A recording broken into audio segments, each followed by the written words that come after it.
नमस्कार साथियों, मैं प्रियंका गुप्ता लर्निंग टुगेदर पे आप सबका स्वागत करती हूँ। कैसे हैं आप सब लोग। तो आज हम लोग की जो क्लास होने वाली है एकलव्य मॉडल रेजिडेंशियल स्कूल में। आपको पता है कि एडमिनिस्ट्रेटिव एप्टीट्यूड की हमारे सारे सिलेबस हो चुके हैं। इसके अलावा मैंने बोला है कि अगर कुछ मुझे लगता है कि ऐड करना है तो वो भी ऐड कर दिया जाएगा, उसकी आपकी क्लास आगे आ सकती है। ठीक है, तो हम लोग 2 इसके एमसीक्यूज के पार्ट कर चुके हैं। आज हम लोग तीसरा पार्ट करेंगे, मतलब थर्ड ये पार्ट है जो आपके एमसीक्यूज करवाए जा रहे हैं। तो वही हम लोग स्टार्ट करते हैं।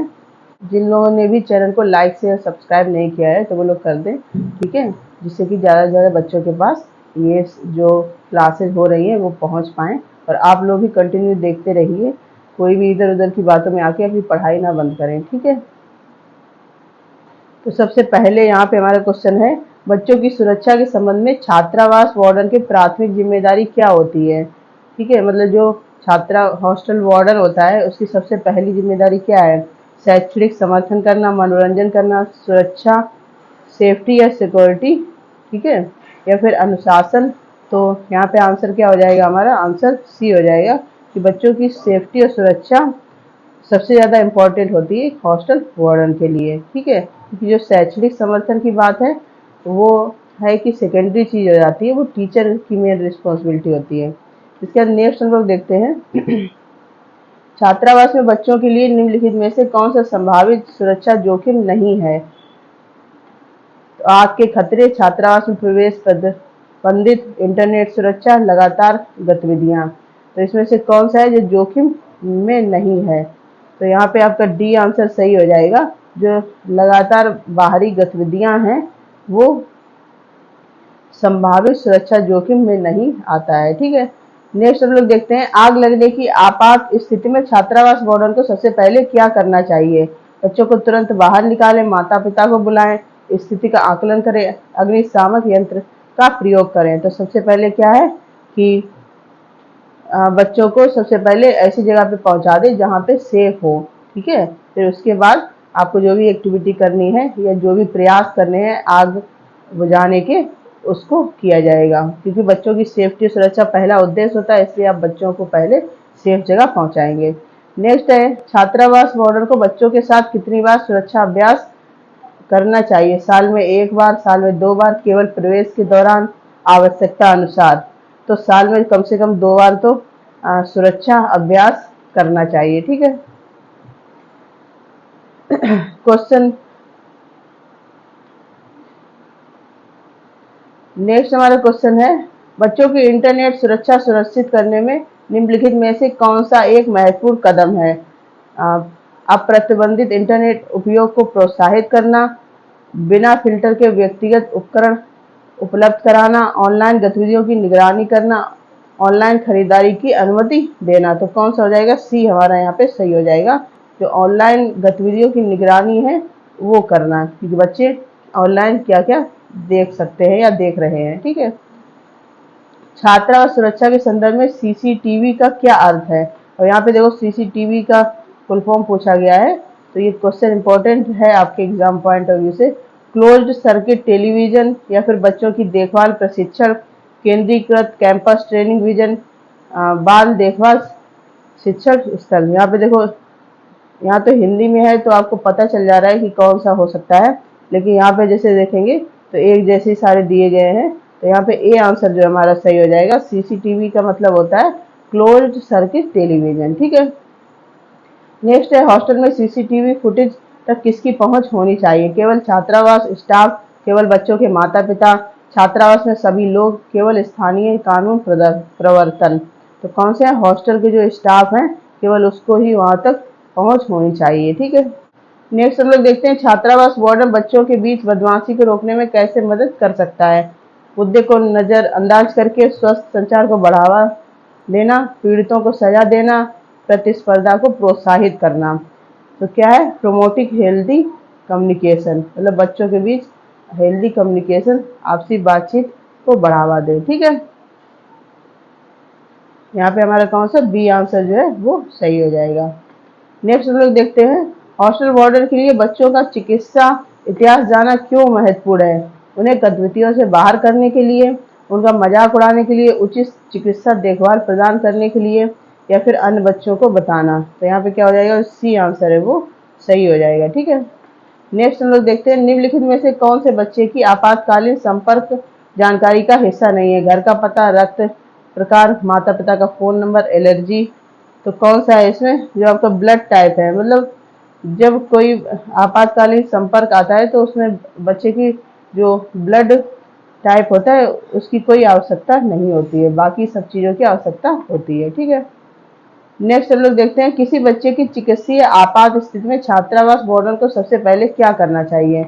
माता पिता के आने की प्रतीक्षा करनी चाहिए, यदि प्रशिक्षित हो तो प्राथमिक चिकित्सा का प्रबंध करें, स्थिति पर ध्यान न दें, अन्य बच्चों को सूचित करें। तो यहाँ पे बी आंसर जो सही हो जाएगा। तो स्कूल या कॉलेज, जहाँ हॉस्टल में जो भी आपका फर्स्ट एड होता है उसको हम लोग पहले यूज करते हैं। ये तो नॉर्मल घर में भी ऐसा होता है कि कुछ होता है तो हम लोग फर्स्ट एड पहले यूज करते हैं। ठीक है, छात्रावास वार्डन बच्चों के मानसिक कल्याण में कैसे योगदान दे सकता है।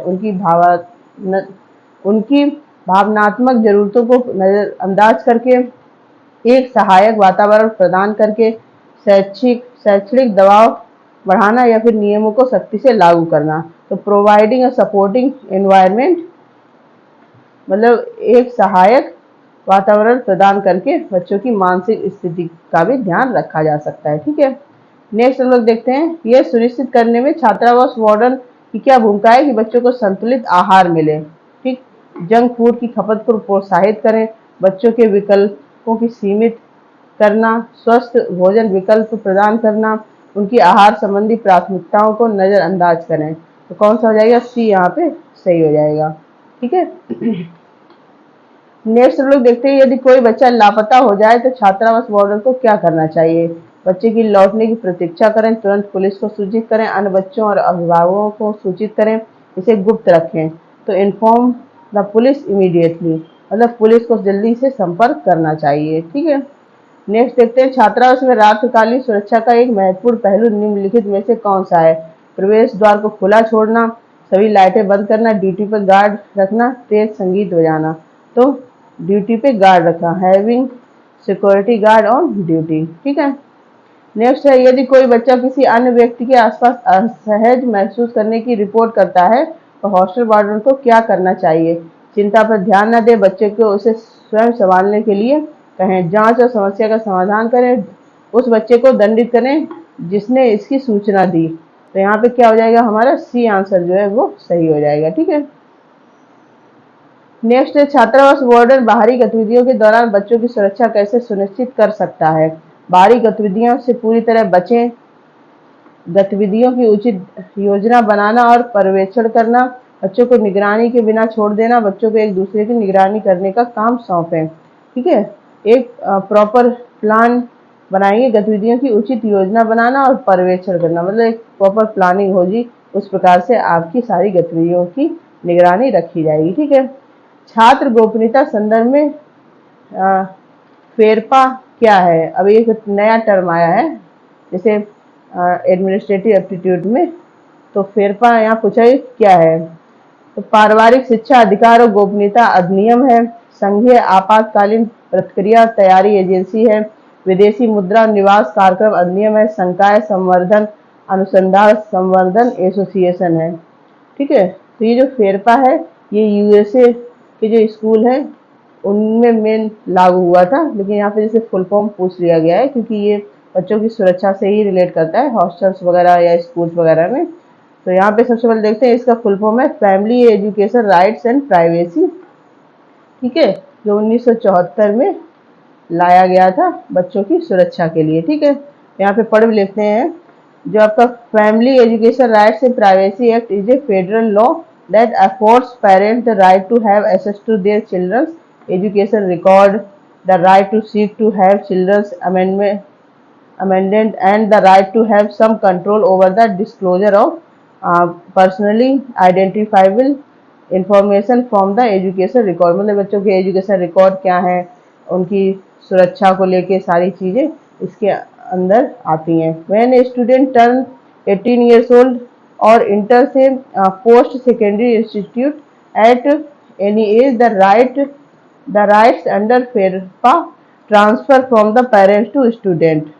ठीक है, मतलब जो 18 साल से कम के हैं उनके लिए ये बनाया गया है। फिर बाकी बच्चे खुद इन सब चीज़ों के बारे में देख सकते हैं।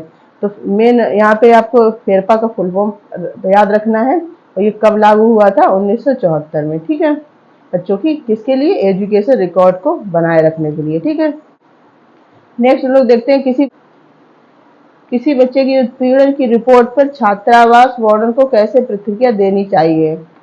रिपोर्ट खारिज करें, जागरूकता के लिए अन्य बच्चों को सूचित करें, जांच करें और उचित कार्रवाई करें, बच्चे को उत्पीड़क का सामना करने के लिए कहें। तो इसमें से आप देख सकते हैं कि कौन सा आंसर आपका सही हो जाएगा।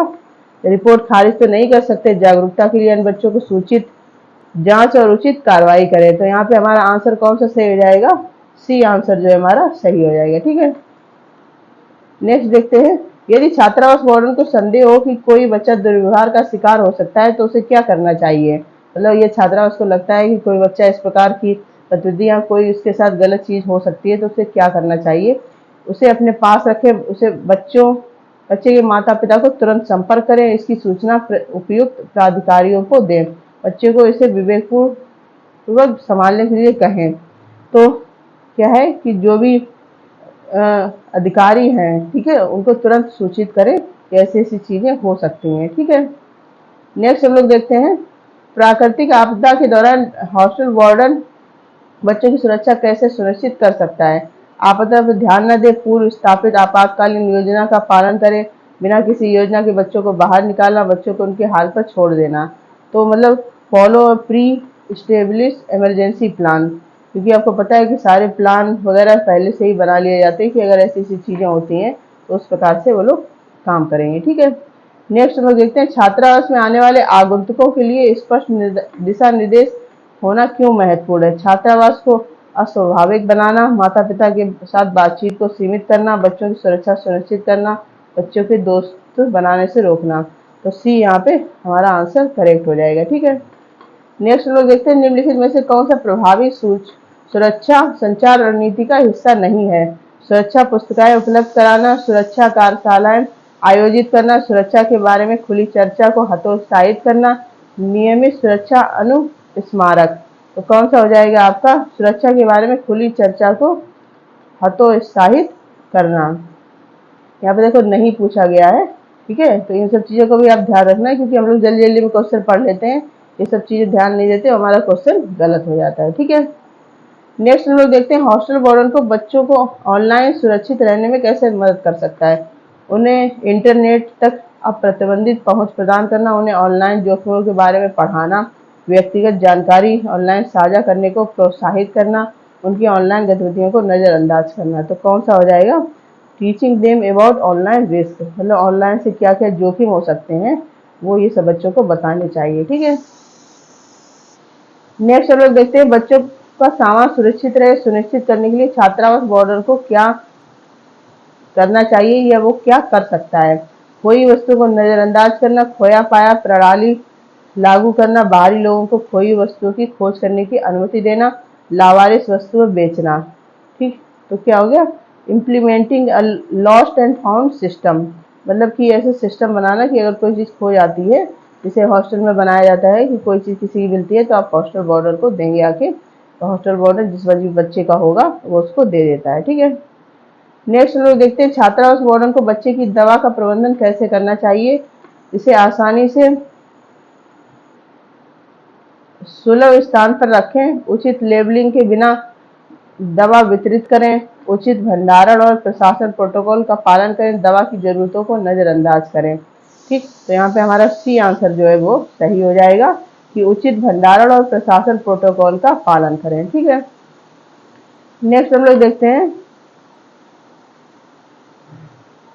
यदि कोई बच्चा किसी अपरिचित व्यक्ति के साथ छात्रावास परिसर छोड़ना चाहता है तो छात्रावास वार्डन को क्या करना चाहिए। उन्हें जाने की अनुमति दे दें, व्यक्ति की पहचान की जांच करें और माता पिता से सत्यापित करें, अनुरोध पर ध्यान न दें, उन्हें जाने से हतोत्साहित करें। तो यहाँ पे बी आंसर जो है हमारा सही हो जाएगा। ठीक है, नेक्स्ट हम लोग देखते हैं, हॉस्टल वार्डन ये कैसे सुनिश्चित कर सकता है कि बच्चों को सुरक्षा प्रोटोकॉल के बारे में पता है। सुरक्षा पर कभी चर्चा नहीं करना, नियमित रूप से सुरक्षा अभ्यास आयोजित कराना, गलत सुरक्षा जानकारी प्रदान करना, सुरक्षा जानकारी को गुप्त रखना। तो ये क्या हो गया, नियमित रूप से सुरक्षा अभ्यास आयोजित कराना। ठीक है। नेक्स्ट हम लोग का क्वेश्चन है, हॉस्टल वार्डन के लिए बच्चों की एलर्जी की सूची रखना क्यों महत्वपूर्ण है?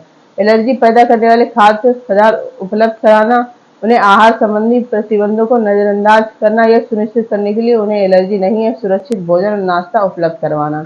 तो ठीक है, तो इस सब का भी आपको ध्यान रखना है। उसी प्रकार से आप भोजन जो भी आपका कह सकते हैं मैस का मेन्यू वगैरह होता है उसको बनाया जाएगा। ठीक है। नेक्स्ट हम लोग देखते हैं, यहाँ पे डी आंसर हमारा सही हो जाएगा। छात्रावास वार्डन को गोपनीयता के लिए बच्चे के अनुरोध पर कैसे प्रतिक्रिया देनी चाहिए? गोपनीयता के सभी अनुरोधों को अस्वीकार करें, उचित सीमाओं के भीतर उनकी गोपनीयता का सम्मान करें, उनकी भावनाओं की उपेक्षा करें, हमेशा उनकी निजता पर आक्रमण करें। तो यहाँ पे उचित सीमाओं के भीतर उनकी गोपनीयता का सम्मान करें। ठीक है। नेक्स्ट हम लोग देखते हैं, छात्रावास वार्डन समावेशिता और विविधता की संस्कृति को कैसे बढ़ावा दे सकता है? ठीक है। सांस्कृतिक और विविधता संबंधी मुद्दों को अनदेखी करके, पृष्ठभूमि की परवाह किए बिना सभी बच्चों के साथ एक जैसा व्यवहार करके, मतभेदों के बारे में सम्मानजनक चर्चा को प्रोत्साहित करना, प्रतिस्पर्धा के माहौल को बढ़ावा देना। तो यहाँ पे हमारा सी आंसर जो है वो सही हो जाएगा। ठीक। मतभेद मतलब जो भी मतभेद है उनको सम्मान पूर्वक उन पर चर्चा करना, जिससे कि सारे लोग उसको अच्छे से समझ पाए। ठीक है। नेक्स्ट हम लोग देखते हैं, यदि छात्रावास वार्डन को संदेह हो कि कोई बच्चा अवैध गतिविधियों में शामिल है तो उन्हें क्या करना चाहिए? संदेह पर ध्यान न दें, बच्चे के दोस्तों को सचेत करें, केवल बच्चों के माता पिता जो बच्चे के माता पिता हैं उनको सूचित करें। ठीक है। और इसकी सूचना उपयुक्त प्राधिकारियों को दें। तो इसमें से कौन सा हमारा सही आंसर हो जाएगा? डी जो है हमारा, डी हमारा सही आंसर हो जाएगा। इसकी सूचना उपयुक्त प्राधिकारियों को देनी चाहिए अगर आपको लगता है बच्चा कोई गलत गतिविधि या एक्टिविटी में शामिल है। ठीक है। नेक्स्ट हम लोग देखते हैं, छात्रावास वार्डन ये कैसे सुनिश्चित कर सकता है कि क्षेत्र यात्राओं के दौरान बच्चे सुरक्षित हैं? मतलब जो भ्रमण वगैरह करने जाते हैं, ट्रेवल करने जाते हैं बच्चे, उस पर कैसे ध्यान दे सकता है? कभी भी क्षेत्रीय यात्राएं आयोजित न करें, न्यूनतम पर्यवेक्षण प्रदान करें, सुरक्षा प्रोटोकॉल पालन करें और पर्याप्त पर्यवेक्षक नियुक्त करें। बच्चों को क्षेत्र यात्रा गंतव्य तय करने दें। तो कौन सा हो जाएगा? Follow safety protocol, assign enough supervisors, मतलब सुरक्षा प्रोटोकॉल को पालन करते हुए कोई एक पर्यवेक्षक का नियुक्ति करें, उसी हिसाब से उसको भ्रमण वगैरह के लिए भेजें। ठीक है। आगंतुकों के लिए साइन इन और साइन आउट प्रणाली का उद्देश्य क्या है? आगंतुकों को असहज करने के लिए छात्रावास वार्डन की गतिविधियों पर नजर रखना, परिसर में सभी सुरक्षा और जवाबदेही सुनिश्चित करना, छात्रावास वार्डन का कार्यभार बढ़ाना। ठीक है। तो ये किस लिए रखी जाती है? परिसर में सभी सुरक्षा और जवाबदेही सुनिश्चित करना। आंसर यहाँ पे सी सही हो जाएगा।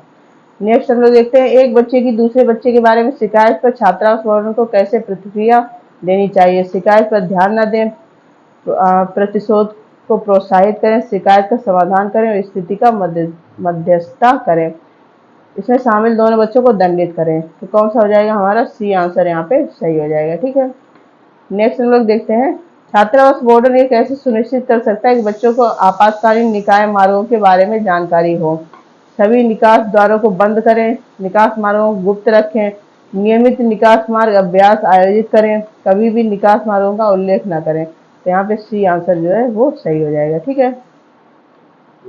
नेक्स्ट देखते हैं, यदि कोई बच्चा अस्वस्थ महसूस करता है तो छात्रावास वार्डन को क्या करना चाहिए? रिपोर्ट पर ध्यान नहीं दें, तत्काल चिकित्सा सहायता प्रदान करें, बच्चे के बेहतर महसूस करने के लिए प्रतीक्षा करें, उनके माता पिता को फोन करें, उनकी प्रतिक्रिया की प्रतीक्षा करें।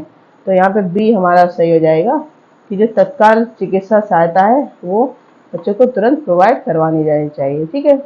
नेक्स्ट देखते हैं, छात्रावास वार्डन छात्रावास के कमरों में निजी सामान की सुरक्षा कैसे सुनिश्चित कर सकता है? कमरे के दरवाजों को खुला छोड़ दें, प्रत्येक बच्चे को उसके कमरे की चाबी उपलब्ध करवाएं, कमरों में सुरक्षा कैमरे स्थापित करें, बच्चों को अपना सामान साझा करने के लिए प्रोत्साहित करें। तो क्या है? Provide each child with their own room की, मतलब जो भी बच्चे हैं जिस भी रूम में रहते हैं उनको उनकी चाबी दे दें, जिससे कि जो उनके पर्सनल या निजी चीजें उनकी सुरक्षा हो सके। ठीक है। नेक्स्ट है, यदि कोई बच्चा अपनी व्यक्तिगत सुरक्षा के बारे में चिंता व्यक्त करता है तो छात्रावास वार्डन को क्या करना चाहिए? उसकी चिंता को खारिज करें, चिंतित होने के लिए बच्चे को दंडित करें, उनकी चिंताओं को सुने और उचित कार्रवाई करें, उन्हें इसे स्वयं संभालने के लिए प्रोत्साहित करें। तो उनकी बात को आराम से सुनना चाहिए और जो भी उचित कार्रवाई है उसको करना चाहिए। ठीक है। तो यहाँ पे सी आंसर हमारा सही हो जाएगा। नेक्स्ट हम लोग देखते हैं, एक छात्रावास वार्डन की भावनात्मक भलाई में कैसे योगदान दे सकता है? बच्चों की भावनात्मक भलाई में हर समय सख्त अनुशासन लागू करना, खुले संचार को प्रोत्साहित करना, सुलभ बनाना, बातचीत को केवल औपचारिक सेटिंग तक सीमित रखना, व्यक्तिगत मामलों में शामिल होने से बचना। तो यहाँ पे बी आंसर जो है हमारा सही हो जाएगा कि बच्चों के साथ एक, तभी तो बोला जाता है कि होम जैसा एनवायरनमेंट दे, जिससे कि बच्चे अपनी कोई भी बात है तो आपसे आराम से कह पाए। नेक्स्ट हम लोग देखते हैं, छात्रावास वार्डन के लिए आपातकालीन संपर्क सूची रखना क्यों महत्वपूर्ण है? आपातकालीन स्थिति में माता पिता को शामिल करने से बचना, या फिर आपातकालीन स्थिति के दौरान माता पिता से शीघ्रता से संवाद करना, बच्चों की व्यक्तिगत जानकारी बाहर लोगों के साथ साझा करना, संपर्क सूची को निजी रखने के लिए। ठीक है। तो यहाँ पे हमारा बी आंसर जो है सही हो जाएगा। ठीक है। यहाँ पे बी आंसर सही हो जाएगा। ठीक है। नेक्स्ट हम लोग देखते हैं, छात्रावास वार्डन ये कैसे सुनिश्चित कर सकता है कि छात्रावास का वातावरण खतरों से मुक्त है? संभावित खतरों पर ध्यान न दें, नियमित रूप से निरीक्षण करें, सुरक्षा चिंताओं को समाधान करें, बच्चों को खतरनाक सामग्रियों को खेलने के लिए अनुमति दें, ऊर्जा संरक्षण के लिए सीमित प्रकाश व्यवस्था करें। तो यहाँ पे आपका बी आंसर जो है सही हो जाएगा। ठीक है। नेक्स्ट हम लोग देखते हैं, छात्रावास में बच्चों के लिए कर्फ्यू का उद्देश्य क्या है? उनकी स्वतंत्रता को प्रतिबंधित करना, अनुशासन लागू करना, उनकी सुरक्षा और भलाई का सुनिश्चित करना, उन्हें अधिक खेलने का समय देना। तो कर्फ्यू का क्या मतलब हो जाए? उनकी सुरक्षा और भलाई को सुनिश्चित करना। ठीक है। आंसर सी यहाँ पे सही हो जाएगा। नेक्स्ट हम लोग देखते हैं, छात्रावास वार्डन की असुविधा या असंतोष की शिकायतों पर कैसे प्रतिक्रिया दे सकता है? तो छात्रावास वार्डन है, कोई बच्चे की ऐसी कोई शिकायत, असुविधा या असंतोष की कोई शिकायत आती है तो उसको कैसे डील करेगा? उसकी भावनाओं की उपेक्षा करें, शिकायत करने वाले बच्चों को दंडित करें, उनकी चिंताओं को सुने, उचित कार्रवाई करें, उन्हें चुप रहने के लिए कहें। ठीक है। तो उनकी चिंताओं को सुने और उचित कार्रवाई करें। नेक्स्ट हम लोग देखते हैं, हॉस्टल वार्डन ये कैसे सुनिश्चित कर सकता है कि बच्चों की निजी जानकारी सुरक्षित रहे? ठीक है। मतलब कि बच्चों की जो भी पर्सनल है वो चीज़ें सुरक्षित रहें। तो सबसे पहले उनकी जानकारी सार्वजनिक रूप से साझा करें, सारी जानकारी असुरक्षित फाइल में रखें, डेटा सुरक्षा गोपनीयता दिशा निर्देशों का पालन करें, विपणन उद्देश्य के लिए उनकी जानकारी का उपयोग करें। तो यहाँ पे क्या है? डेटा सुरक्षा गोपनीयता दिशा निर्देशों का पालन करें। ठीक है। नेक्स्ट हम लोग देखते हैं, यदि कोई बच्चा चोरी का शिकार होने की रिपोर्ट करता है तो छात्रावास वार्डन को कैसे प्रतिक्रिया देनी चाहिए? रिपोर्ट पर ध्यान न दें, लापरवाही बरतने के लिए बच्चों को दंडित करें, यदि आवश्यक हो तो जांच करें और उचित प्राधिकारियों को शामिल करें, अपने सामान की सुरक्षा न करने के लिए बच्चों को दोषी ठहराएं। ठीक है। तो यहाँ पे सी आंसर जो है हमारा सही हो जाएगा। ठीक है। नेक्स्ट हम लोग देखते हैं, छात्रावास वार्डन ये कैसे सुनिश्चित कर सकता है छात्रावास की सुविधाएं बच्चों के लिए अनुकूल और सुरक्षित है? सुविधाओं की स्थिति पर ध्यान न दें, नियमित सुरक्षा जांच और रखरखाव करें, बच्चों को उनके उपयोग करने से रोकने के लिए सभी सुविधाओं को बंद कर दें, बच्चों को सुविधाओं को संशोधित करने की अनुमति दें। तो यहाँ पे कौन सा हो जाएगा? बी आंसर जो है वो करेक्ट हो जाएगा। ठीक है। नेक्स्ट लोग देखते हैं, हॉस्टल वार्डन के लिए स्थानीय आपातकालीन सेवाओं से परिचित होना क्यों महत्वपूर्ण है? मतलब जैसे कोई पर्टिकुलर एरिया में हॉस्टल है, ठीक है, तो वहाँ कौन कौन सी एक्टिविटी हो सकती है, होती रही हैं पहले, उनके बारे में हॉस्टल वार्डन को पता होना चाहिए, क्योंकि उसी प्रकार से वो सारी अपनी प्लानिंग करके उस नहीं इमरजेंसी के लिए जो भी पहले प्लानिंग कर लें, क्योंकि अगर ऐसा आगे होता है तो इस प्रकार से हम लोग वर्क करेंगे जिससे कि बच्चों की सेफ्टी हो सके। ठीक है। तो आपातकालीन स्थितियों को नज़रअंदाज करना, बाहरी मदद लेने से बचना, आपातकालीन स्थिति के दौरान तुरंत सहायता प्राप्त करना, आपातकालीन स्थितियों का स्वयं प्रबंधन करना। तो यहाँ पे सी आंसर जो है वो सही हो जाएगा। ठीक है।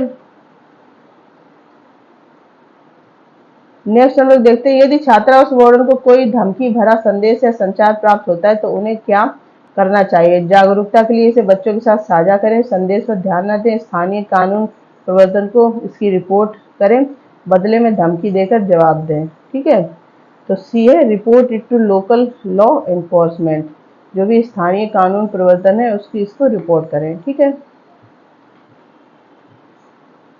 तो आज का हमारा लास्ट क्वेश्चन है, छात्रावास वार्डन ये कैसे सुनिश्चित कर सकता है कि बच्चों को नियमों, सुरक्षा, दिशा निर्देशों के बारे में जानकारी है।